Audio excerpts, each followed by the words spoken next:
Hello and welcome, What the Finance, to another episode of the What the Finance podcast, where we talk to experts to help gain a greater understanding about what has happened in the world of finance, investing, and markets. So on today's podcast, I'm happy to welcome Dave Collum, who's actually a professor of organic chemistry and a leading thinker on markets and the larger world around us. So Dave, thanks for joining the podcast today. Hey, it's fun to be here. And as we were talking about, it's a day late, but it worked. Yeah, exactly. We got there in the end. Luckily, it's so easy just virtually just to if you miss it, then it's okay. We can do another one. But I guess to my first question, from my perspective, it seems as if we're now living in a more dangerous period than we have for decades. There's a bifurcating, globalized world. It seems like there's aggressiveness almost on both sides, obviously different levels of it. But I guess, how have we got into this stage, in your opinion? I don't actually have an answer to that. I have a lot of contacts. I reach out to them and ask them what they think causes this problem. And, is there some nefarious, sort of global takeover, which I certainly can't rule out.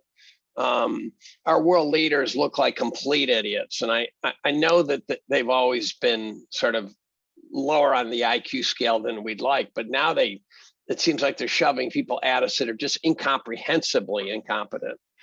And whether you want to talk, guys like Justin Trudeau in Canada and various players in Europe, we've got a demented guy in the White House right now. So he's no good. Certainly social media has provided the vehicle to cause us to fight.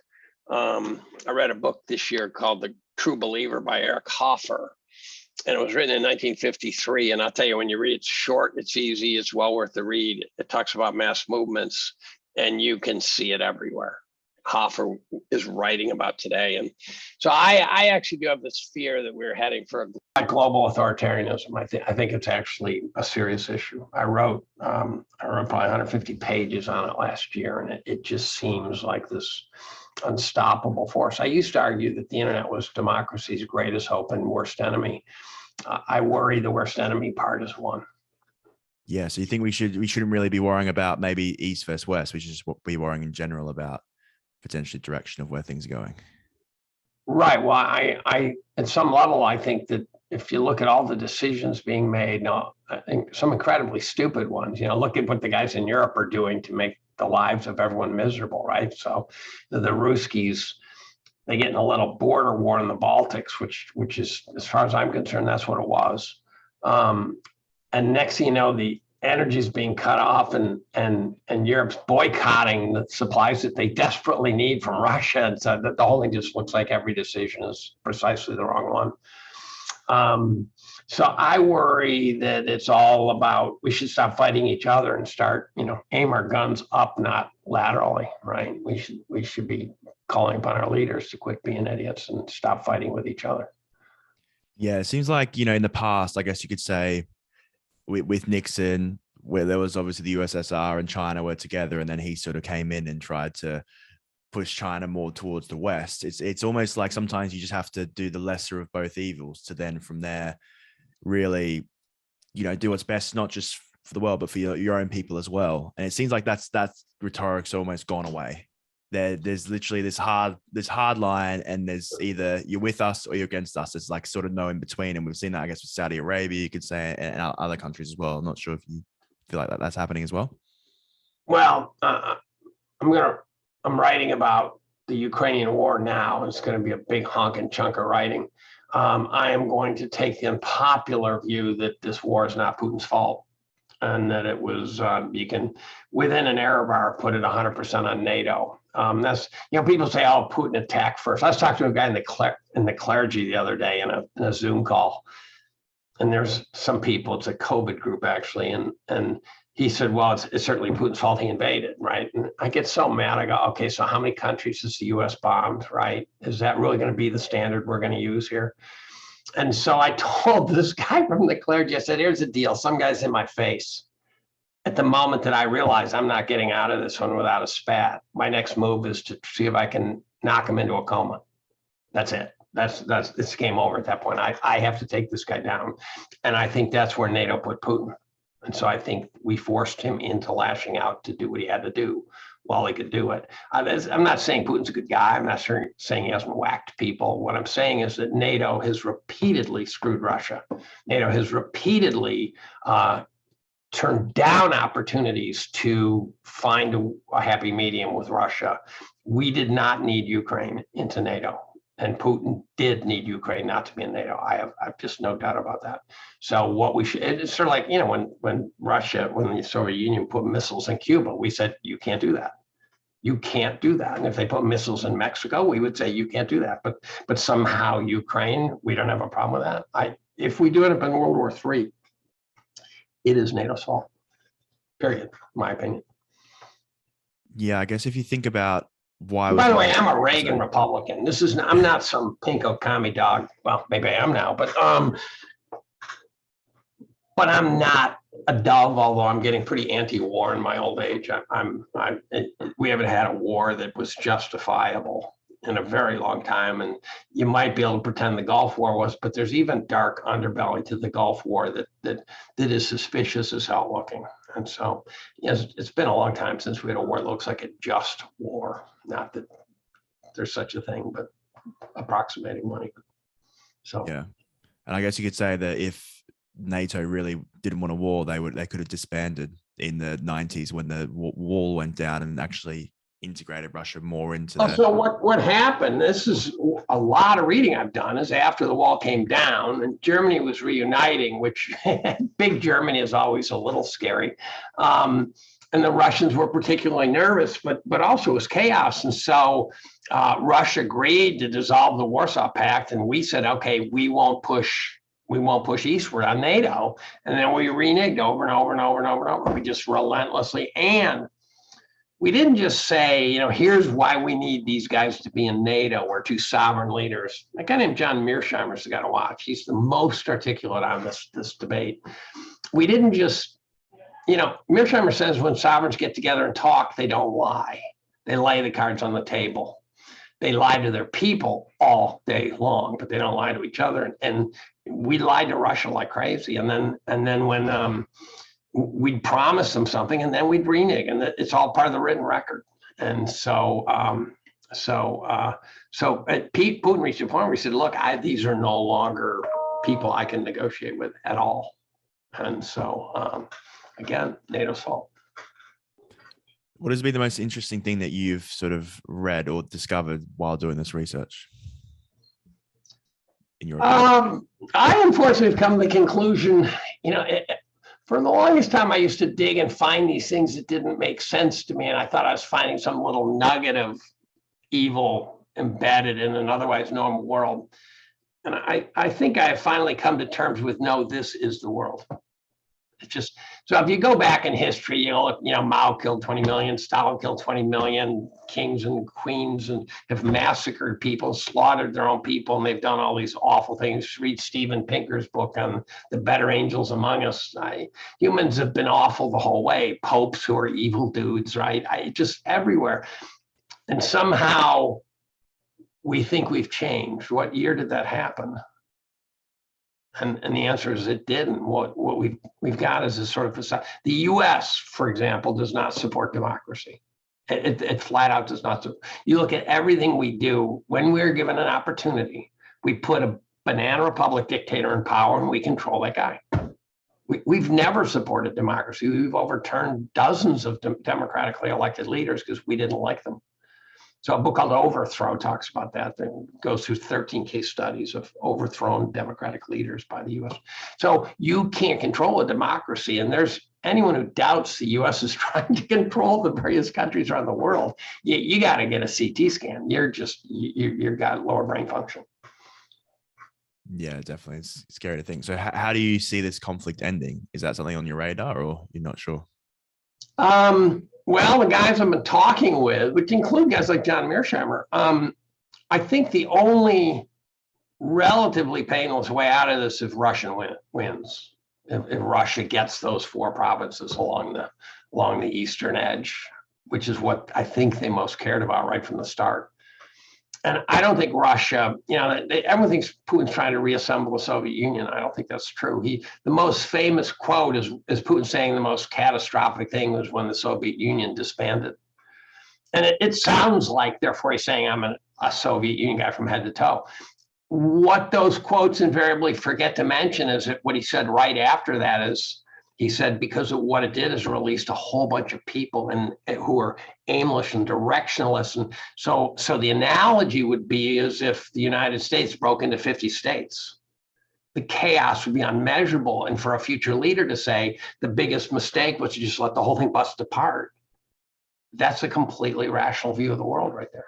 So I've been watching Putin. I think I first started writing about him in 2016 as this interesting character. And here's what I can tell you from, I've read every speech, I've watched every video that I can find. He is not insane. He is the most direct leader I've ever seen, actually, where when he gets asked a question and he comes back, you go, whoa, that was to the point, right? And so he'll get asked about whacking oligarchs and he'll come back and say, well, they were robbing us blind. I go, that's true, right? Just look at Bill Browder's story, who, by the way, I don't trust. He doesn't get cornered on questions because he goes straight to what appears to be the truth. Now, I know he's got to be lying, right? He's ex-KGB, he's trained to lie, but he's good. And I've done polls on Twitter where I put 4 leaders and said, which of these leaders is the best leader for their nation? And I'll put Putin against Trudeau and Boris Johnson and Biden, right? And Putin will own the poll, 5,000 votes, Putin will own the poll because the rest of those guys are idiots, right? The rest of those guys are incompetent. Putin is a Russian nationalist, right? If you somehow think Justin Trudeau could run Russia, again, another CAT scan, you're just dreaming. Whoever runs Russia is going to be a tough guy. There's no way around it. If you look at the previous leaders of Russia, Putin looks awfully good in context. Gorbachev would be good, right? He'd be one of the guys you want to key in on. But we've demonized him the whole way. And how many people did Putin kill versus how many people did the United States kill over the last 20 years? And I think it's probably a multiple of 10 fewer people by Putin than by the United States. Statistically, we're the bad guys. This will piss off people, but I'm not doing it because of a love of Putin or a love of Russia. I'm just looking at the numbers. So, and I think I agree with what you're saying there, that the best thing that could possibly happen is similar to what we had in 2014, I guess, for both countries, where you could say maybe not for Ukraine, but then you don't want it to be sort of a constant war that lasts for years and years and years, because that will just destroy both countries and potentially Europe as well, which is the challenge. Well, the other thing is the part that Putin wants is the part of Ukraine that wants to be Russian too. And I know that the Western propagandists have said, oh, that's not true, but I think it is true. I think a legitimate referendum from those 4 provinces, you would get the vote. And based on everything I read. Now, again, I think I have a pretty good skill at this, but I was one of those guys that when the war first started looking kind of real, potentially, I had to go to a map to find out where Ukraine was, right? And then I have to figure out whether is it Ukraine or the Ukraine, and then I have to figure out how to spell Zelensky in one of 20 different ways. Then I have to figure out how to spell Kiev in one of 20 different ways, right? So I started from scratch. Now, how do you do this? Well, the first thing you have to do is stop reading the contemporary literature. You have to stop reading the articles coming out as the drums of war are playing out, because they are all lying. Every last one of them's lying. It is said by John Pilger to be, is that how you pronounce his name? Pilger or Pilger? Pilger? In any event, he's the Seymour Hersh of Britain, right? He says the most propaganda slather war he's ever seen. And so you got to go back. So you go pre-2022 and you start reading about the players. And you quickly discover that there is indeed a Nazi problem in Ukraine, and the Azov Battalion is indeed a bunch of punks.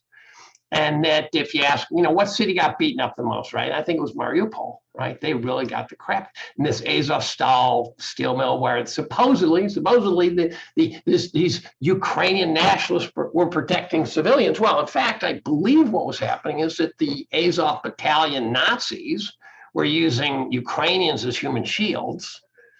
And the reason I think Mariupol got the crap kicked out of it is back in 2014 when the CIA overturned the elected Ukrainian head, I should say.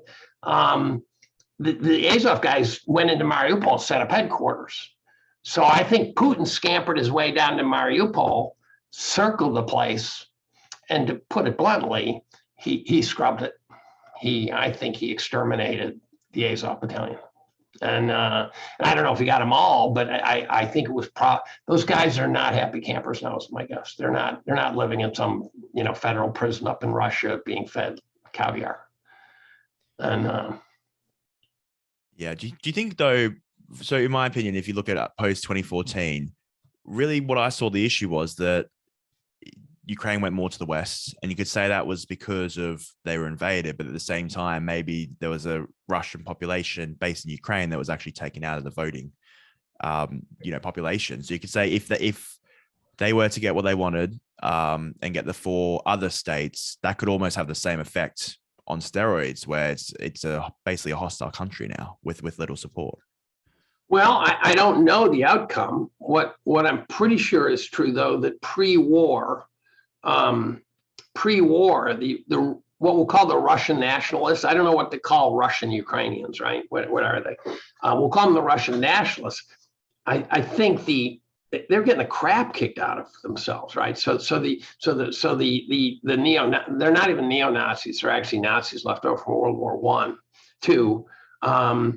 They were killing people in big numbers, and you could imagine this is sort of the situation we might find ourselves in if something was going on in Canada and we said we got to go up there and stop this, right? And so I think a lot of these guys in those eastern provinces wanted Russia coming in. They needed to be saved, in my opinion. Again, the guys with the Ukraine flags all over Twitter right now, they're changing their adult diapers because they think I'm just an appalling piece of crap.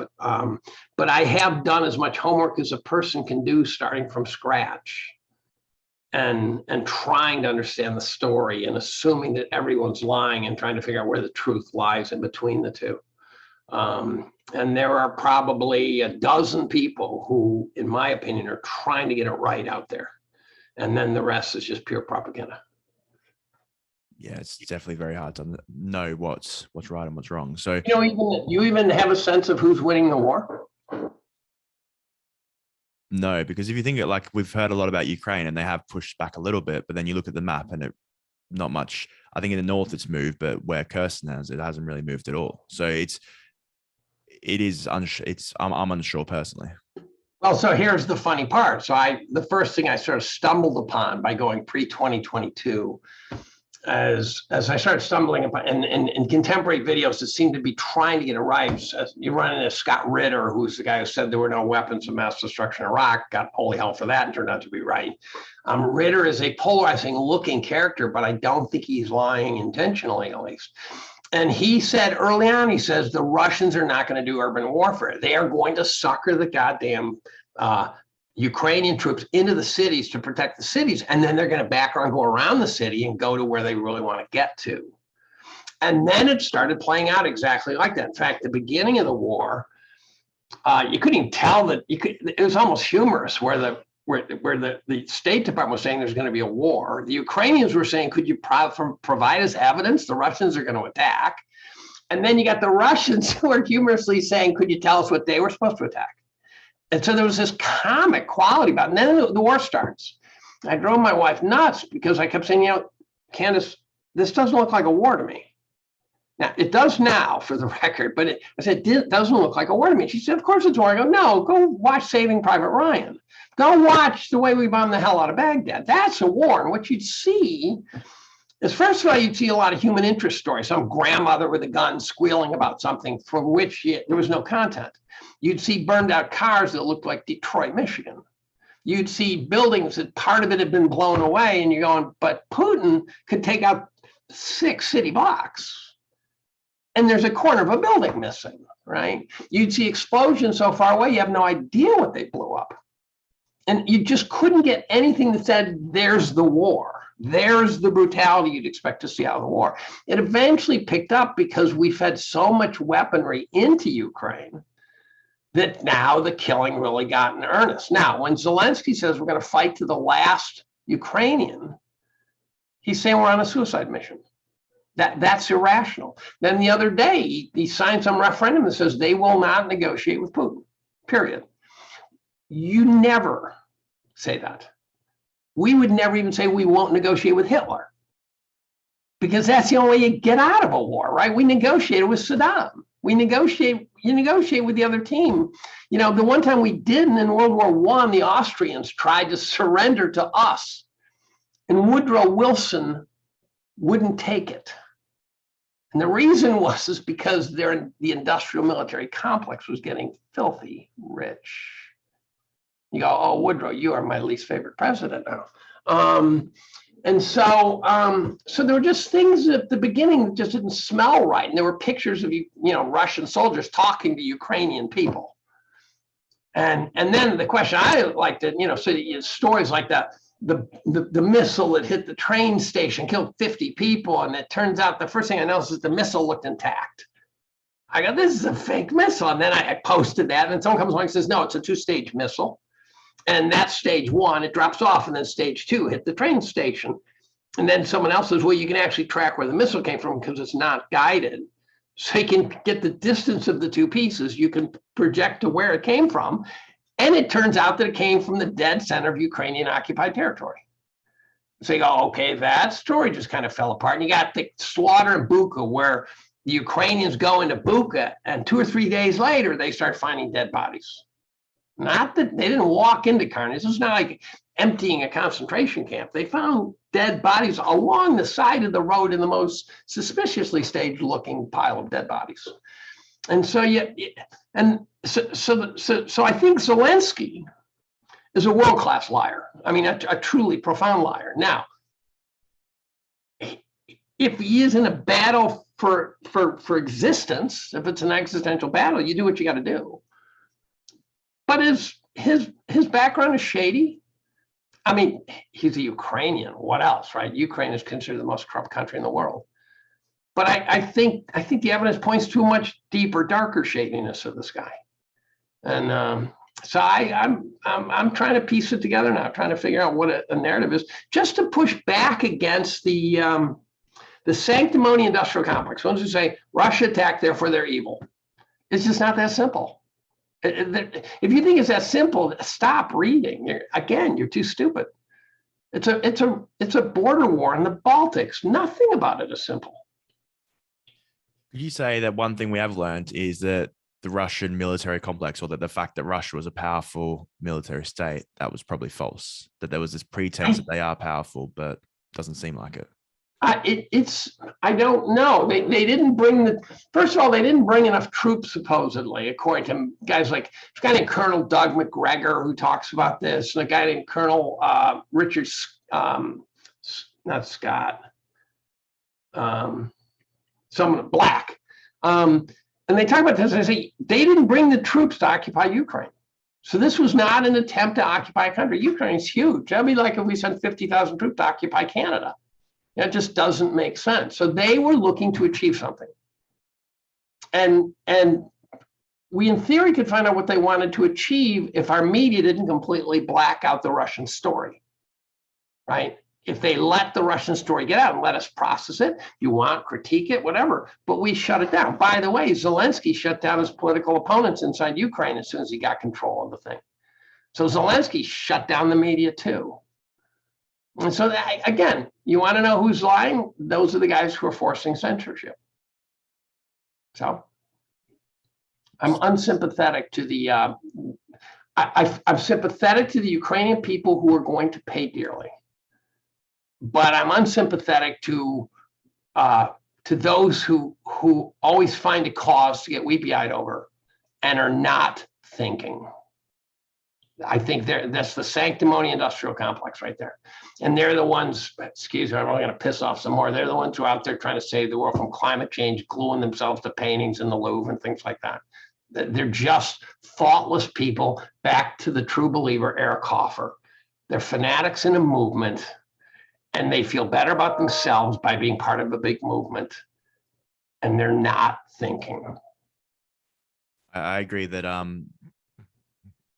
if you think about anything, it's so much more complex than Yes. than what they think. Just get rid of this, get rid of that. It's like, no, there's so many more complexities to it. And by the way, the stuff we study in chemistry turns out to be very complicated. And in 40 years of studying this stuff, no one's ever been right.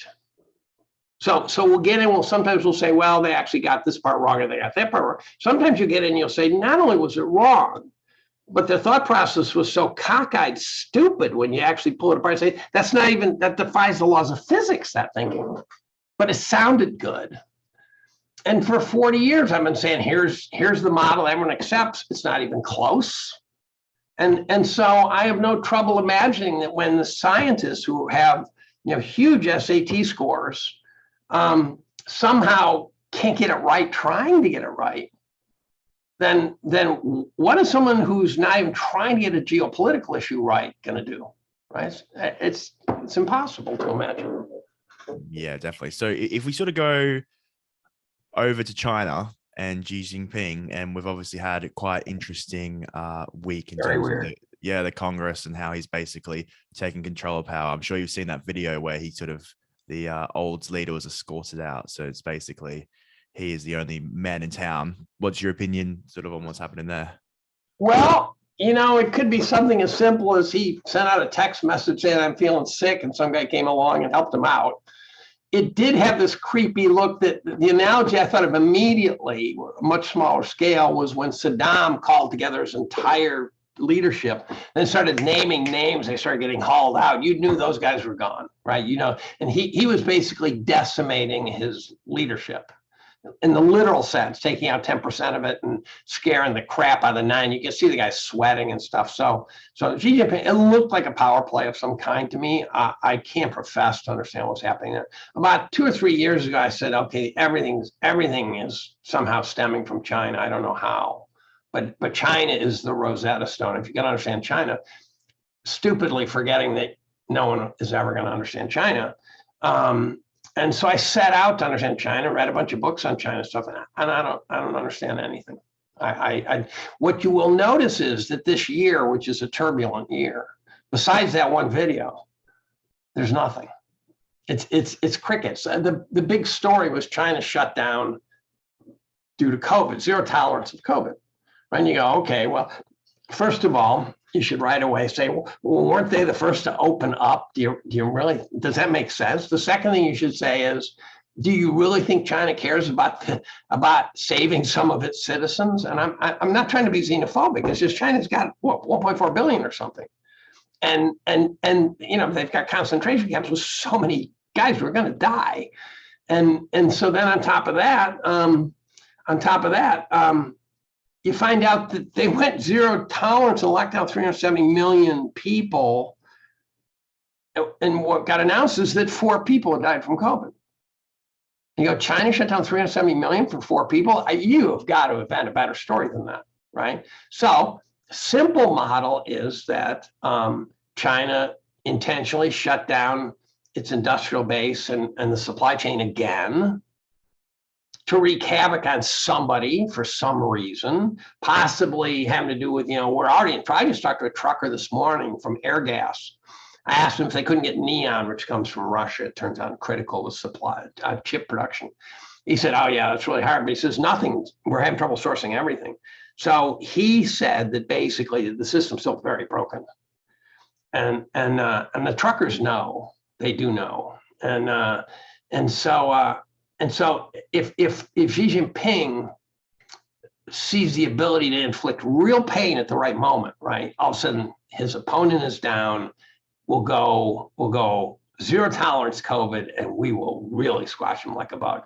Now, there is a counter argument, and the counter argument is that it's much deeper than that. Oh, shock of shocks. A guy named Peter Zeihan, who's a demographer formerly of Stratfor, which is a private intelligence agency, which means you just get paid more to do the same job. He says the world, a lot of people don't know this, the world's population is collapsing. They think the world population is exploding. It's collapsing. I heard the other day Elon Musk, when asked what's the most important problem humanity faces right now, he said the collapse of the world population. And then they laughed. He said, no, I'm not kidding. The collapse of the world population. So he gets it right. That we're not even close to doing a replacement. Now, My wife would cheer, I would cheer, but Zion's model is that it's going to collapse globalization. It's going to tear the fabric and make globalization. And it's not like globalization is looking healthy, right? We've got a war. We've got potential, shipping problems. Globalization is looking very green around the gills. So if globalization collapses, the first thing you bet on is going to be very inflationary, because now the most efficient supplier will not necessarily be supplying. It will shut down, 8,000-mile supply chains that have been feeding us a lot of goods and services. So this is a very scary situation. And with the world population just getting older, none of this is a good sign. On top of that, it looks like Russia may not supply us with resources for rock bottom prices like they did for the last 40 years. China will not be necessarily supplying dirt cheap labor like they did for the last 40 years. The boomers are now exiting the workforce, not entering like they did 40 years ago. The interest rates they're not going from 16 to nothing like they did 40 years ago. They're now going to go from nothing to something. And the workforce, no one wants to go back to work. There's a very broken system here, and it doesn't look short term to me. This is not some passing thing. The Russians are not going, we're not going to see the emergence of this resource dynasty, this emergence of this labor dynasty. That's over. And some pundits say that the age of monetary policy is over, which is a fascinating way of putting it. And that is basically saying the central banks are out of ammo. And the V bounces, all those V bounces, the markets get fluttery, and then all of a sudden, boom, it goes back up. And the investors for 40 years have been taught, just hang on, just hang on. You'll always get saved, just hang on. I think the 40 years of V bounces are those 40 wonderful years in which tailwinds carried the ship. And if those tailwinds, of which I listed at least 4, are over, those V bounces are over. And I've got an argument. I was on a Twitter space with a guy named George Noble, for example, who's Peter Lynch's, famous Peter Lynch's understudy. I said, George, I think the markets are going to be uninvestable. And he said, what do you mean by that? And I said, well, imagine the Nikkei as a model. The Nikkei peaked in '89 and it's still underwater. It's been 3 decades and it's still underwater. I said, I think the markets are going to look like that. If you were a US investor in 67 to 81, there was nothing you could do in the equity markets that would make you money. You say, oh, you can pick this very carefully. And no, you can't, right? You did no one's that good a sharpshooter. And if they are, it's not gonna help me. And so I think we're looking at we may be looking at the grinding down of 4 decades of excess. And it doesn't mean it's going to stop. The Great Depression, how horrible it was, 75% of people worked. It was the greatest decade for what are called secondary inventions, which are things like you invent electricity, that's primary, you invent appliances, those are secondary. The 1930s was the best decade for secondary inventions. And so you can do fine, but it can still suck pretty bad. And I think we're going to go through this period where it's going to be the long slog. It's just, and why can't we get back on our feet, right? And what got us back on our feet from the Depression, I got in an argument with a Stanford economist, I think it was. And I said, the Great Depression didn't end until after World War II. He said, no, the evidence doesn't support that. And I said, look, the deprived, low consumption, low this, low that. We were living austere world. It was only when the war ended that we started really rocking. He said, no, GDP grew 15% over the World War II.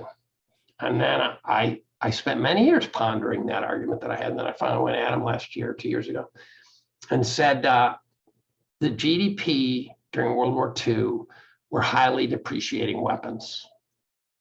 We were cranking out war machines. That's not real GDP. That is not GDP. Real GDP is when you create something like a factory that then makes you a more productive society. Now, what we did create was we put Henry Ford's idea of mass production on steroids. So we came out of World War II knowing how to mass produce anything.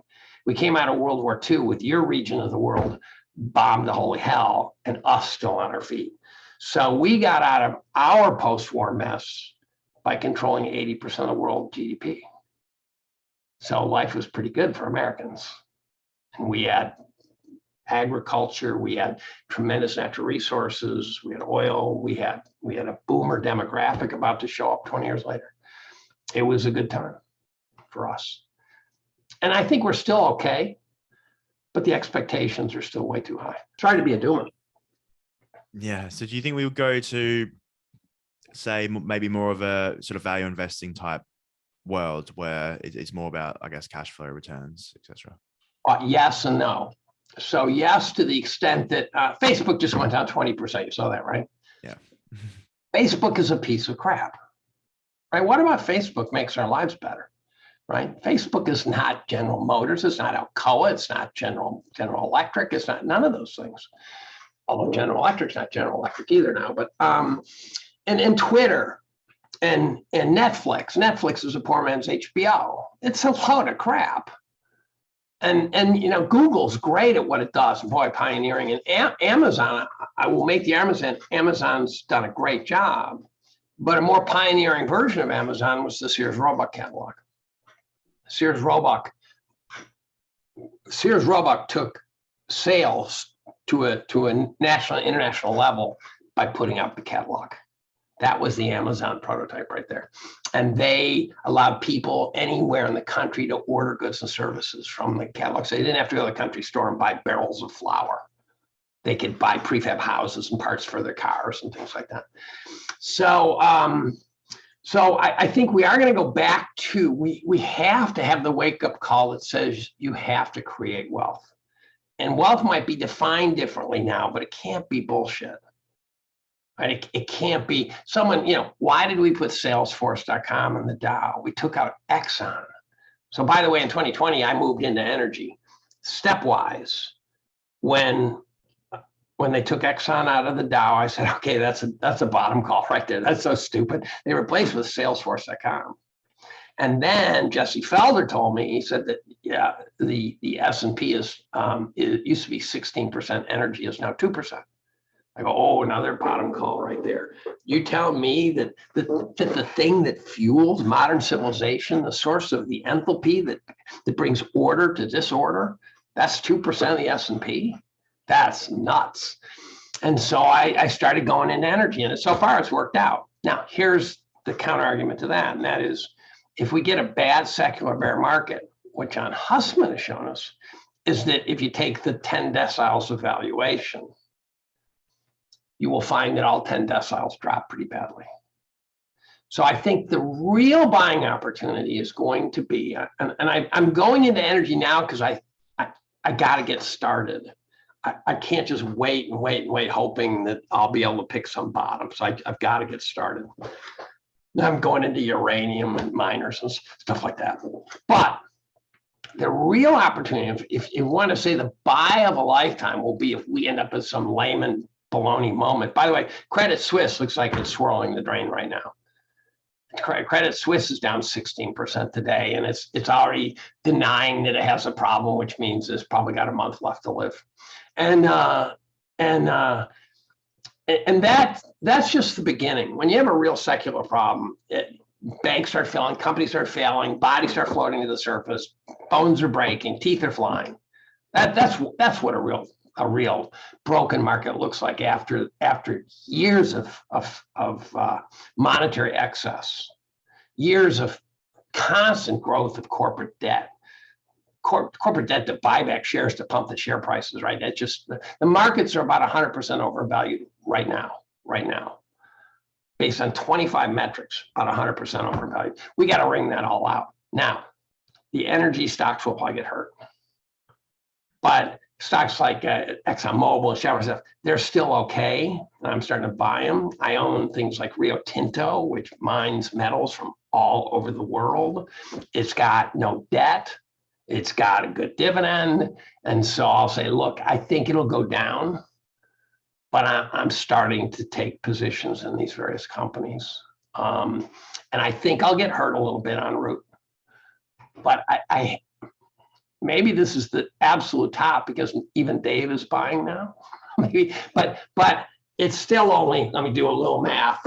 The amount I purchased is about 3% of my net worth. And the problem is, as you become a boomer and you've acquired a reasonable net worth, 3% sounds small and the actual quantity of money sounds large. And so it's a paradox, right? I remember buying $1,000 worth of stock seemed like a big, bold move. And now to take a real position, I go, what? I have to spend that much, So. Yeah, that's really interesting. Well, I think one thing you mentioned there is obviously Facebook have gone down, but you mentioned Amazon. But if you think about all the top 5 companies of the S&P, which makes up close to 20%, they're all based on consumption. They're all based on advertising. So when we see this recession, which may not occur because we saw that the GDP in the US went up today, but if we do see a recession, then those stocks you'd think would start losing money. The companies start losing money, and then we're always going to see a recession. And by the way, I think the recession is baked into the cake, period. I think so the GDP numbers are terrible numbers, right? They're just horrifically cobbled together numbers. So I think there's other indicators that we're having a recession. For starters, talking to the guy from Airgas today saying nothing's working, right?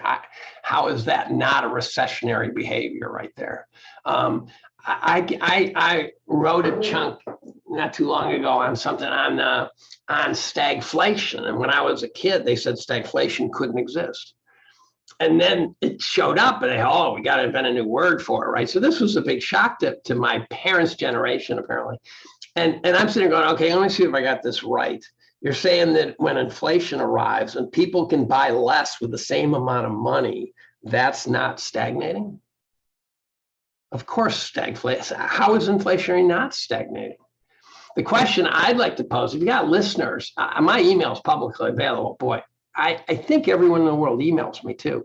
I've been trying to identify a country that you can say unambiguously inflated its way out of debt. The standard line, they're inflating their way out of debt.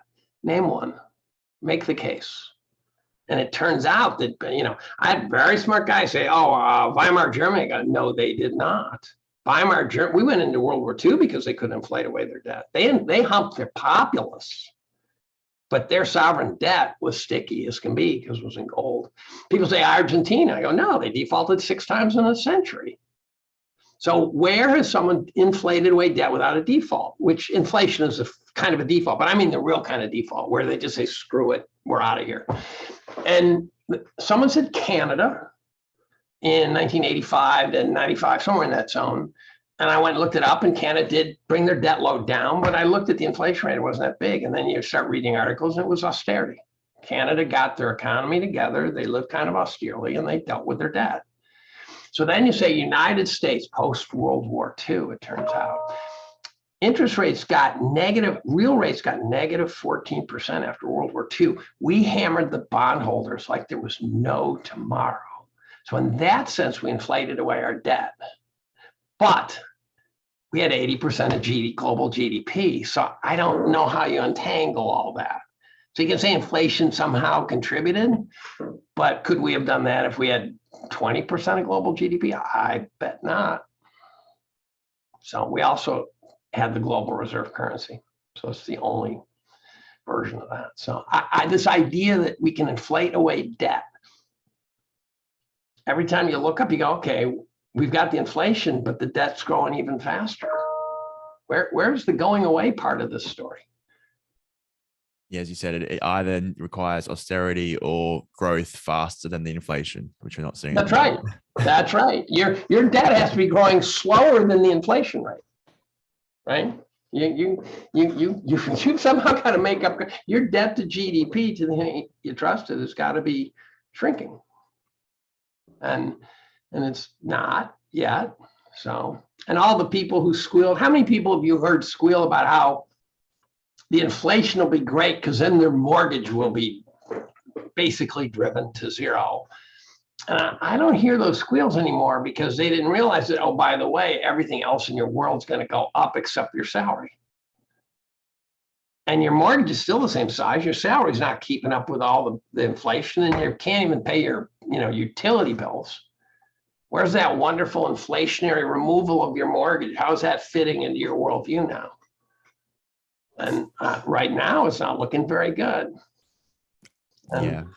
I just bought something today and it had a sticker on it with a new price. So I think I've never seen that before of like, yeah, actually just putting a sticker over the old price and it went up about £3. Well, in the digital world, they put a sticker that electronically changes every day. Yeah. So I think inflation will be sticky at some level. Some things like lumber is coming down. There was some absurd price. You said you're in Australia? UK, so which is now over here, yeah. The stories coming across the pond is that a lot of places are shutting down and they can't pay their heating bill. Is that an accurate description in your opinion? Well, not yet, but yeah, it got to the point where they capped the price for residents, but not for businesses. So the price of energy went up 5 times for businesses. So your cafe, which you were feeding people Starbucks coffee, just can't run now. Yeah, so their bill went from maybe £20,000, $18,000 a year to 5 times that, close to 100,000. And you think so? There's degrees of pessimism about Europe in this winter, right? This is the winter of unknown, right? This is a huge unknown. If you had to bet a paycheck, which at some level you do, is this winter going to be bleak, or is it going to be one of these things where you look up and you go, actually, we got through it somehow. I don't know how. Right? Here's what it reminds me of. When we pulled out of Afghanistan, we left supposedly hundreds and hundreds and hundreds of Americans behind, civilians. It looked to me like it was going to be a hostage crisis and a horror story of a higher order. And then there's nothing. So there's something wrong with that story. The question is that story about Europe in this winter, do you think it's going to hold true about it being bleak? Yeah, I think it will. And then I actually talked to someone called Doomberg before this interview. So, Doomberg. Yeah, Doomberg. Yeah, if anyone listening, this interview will be uploaded a few days after Doomberg's. But Doomberg and I have some overlap that the world doesn't know about. Doomberg is a very smart guy. Oh, what personal connection? Yeah, we have a personal connection. Yes. Oh, very interesting. The secret green bird. I do know. I got enough out of him. He hasn't formally told me the connection. He'd been hinting at it through the years, and then he finally gave me a puzzle piece. I did a little Google. I said, okay, there's Doomberg right there. There he is, right there. There are other people out there who do know who he is because I used to work with him. But I finally located Doomberg on a website, given fragments that he gave me. He is a very smart guy from a very prominent position. Yeah, definitely. Just when you listen to it, he's just that, yeah, a legend. Yeah, literally. But yeah, he was talking about the issue with electricity is that you need it. It's basically per second, per atom. So the challenge is that if at any point of time there's not enough electricity in one area, it can literally cause he didn't say this, but I've talked to a few other people as well, but you can literally cause a blackout.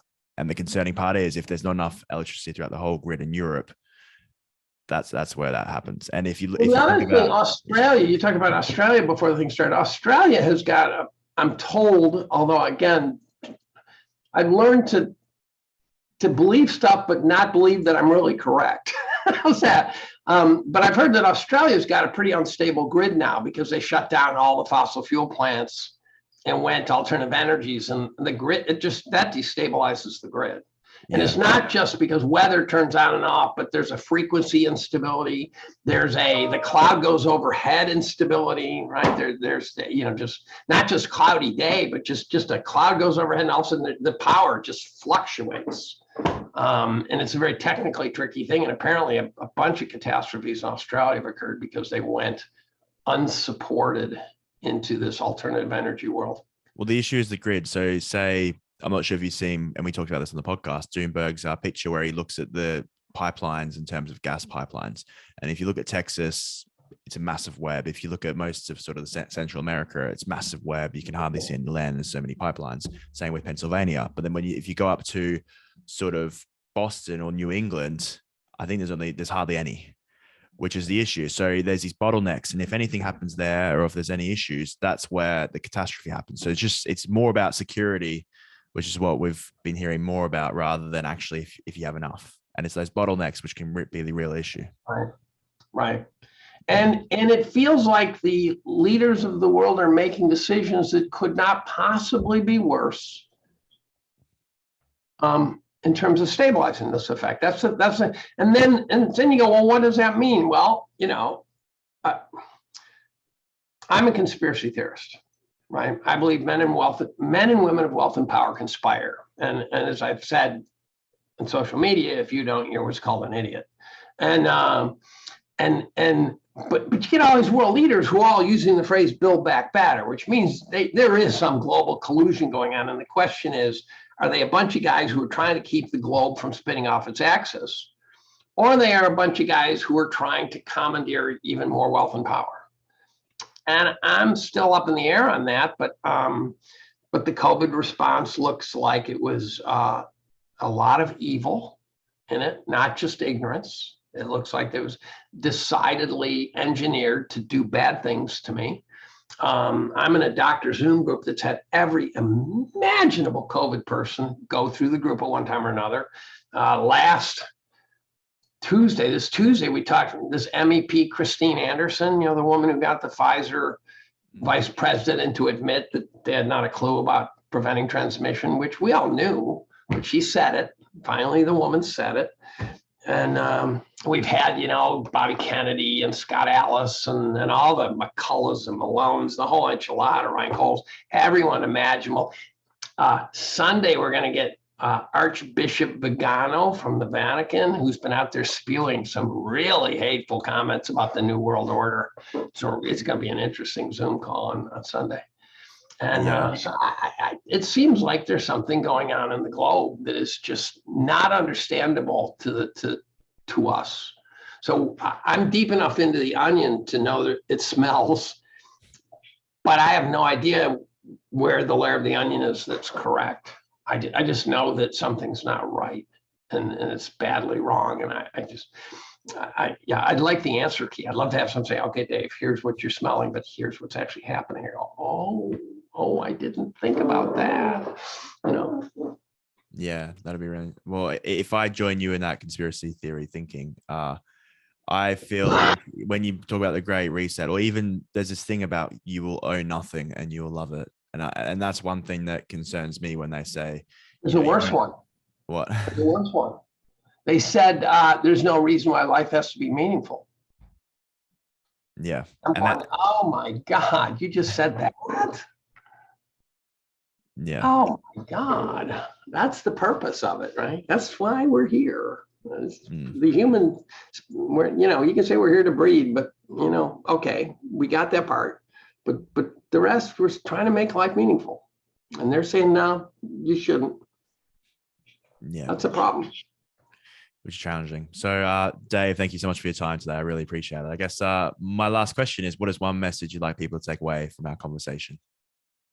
Question everything. Don't denounce conspiracy theorists and conspiracy theories, because what they are is we're all just trying to figure out what the bad actors, the known liars, are lying about. And so when you go to say something, don't say, I'm not a conspiracy theorist, but say, look, I believe men and women of wealth and power conspire, and here's one that's bothering the hell out of me. I gave a talk in an investment conference about 2 weeks ago where I actually put forth the suggestion that the mass killings in the United States are state-sponsored. And I can make the case, right? I'm Alex Jones Jr., I guess, but I can make the case that these shenanigans are not just drug-addled teenagers. There's more to the story. And so embrace it, go for it. Someone's got to dig into this crap. And if you shit all over the people trying, instead of just saying, okay, I'll listen, right? And I don't believe you, that's fine. But stop suppressing the people who are digging with everything they got to find the answers. Give them the latitude to find them, give them the respect to someone who's trying to get the answers, right? And if you think what I said about NATO's hoard, do some reading.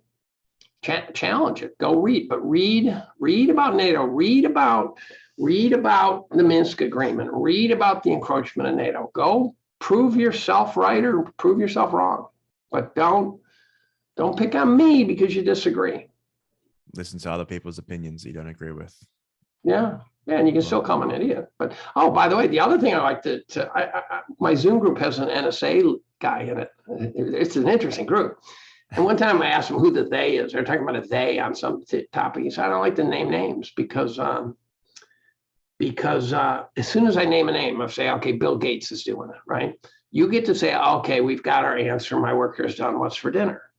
You get to stop thinking. A corollary of that, which I thought about a lot, is that don't say someone's stupid. So you can watch the Fed do something. Oh God, they're so goddamn stupid doing that. Assume they're not stupid. And if you don't understand why they did it, then keep thinking. Thinking someone did it because they're stupid allows you to stop thinking. Don't shut down your thought process. And as George Friedman of Stratford, which I talked about earlier, said, assume all the players are smart. Don't think of some guy sitting in a cave in Afghanistan with a towel wrapped around his head that he's an idiot. He's not. So assume everyone's smart and everyone's playing chess. And if you don't understand it, you haven't thought about it enough. So keep your mind open. No, I think that's a great message to take away. So Dave, thanks so much. If anyone wants to hear more about your work and what you do or read or do anything, where would the best places for that be? Well, so I'm on Twitter at David B. Collum. I have an email address, which I like to challenge the listener. If you want to find me, if you know I'm at Cornell, you know I'm a chemist, and you know my name, if you can't find my email, I don't want to talk to you. You're not smart enough. And once a year, I write a blog. There's no way to market something worse than writing one blog a year, except for to make it 200 to 300 pages long. That doesn't help. Then last year, I broke it into 3 parts, stretching into January, which for a year in review is way too late. And then on top of that, I was so depressed at the end of writing it that I sent it to nobody. And avid readers found it and read it. And, you know, it's been read by the Secretary of Treasury. I was told it was uploaded to the congressional record. And so it still gets out. I'm going to try to not be so crazy this year. Last year, I left it all on the field. It was an unbelievable cathartic thing. And it just hurt. I had a good friend from Switzerland reach out to me and say, stop writing them. You're paying too high a personal price to write these things. And then I had another friend said, you have to write it because you're the only guy who writes one of these. This is the only one of its kind in the world. So go, if you want to find it, David B. Collum or David Collum, year in review. You can put in a year, you'll find that year's blog. It's gotten more and more bizarre with each passing year because the world's gotten more and more bizarre with each passing year. I agree. And that's how you find me. Awesome. I'll put that all in the description below. So Dave, thanks again. You bet. Thank you so much for listening. And if you enjoyed the episode, please subscribe and click the bell icon so you are notified when new podcasts are released. I hope you're leaving with some great value about investing, trading, and finance. See you on the next show.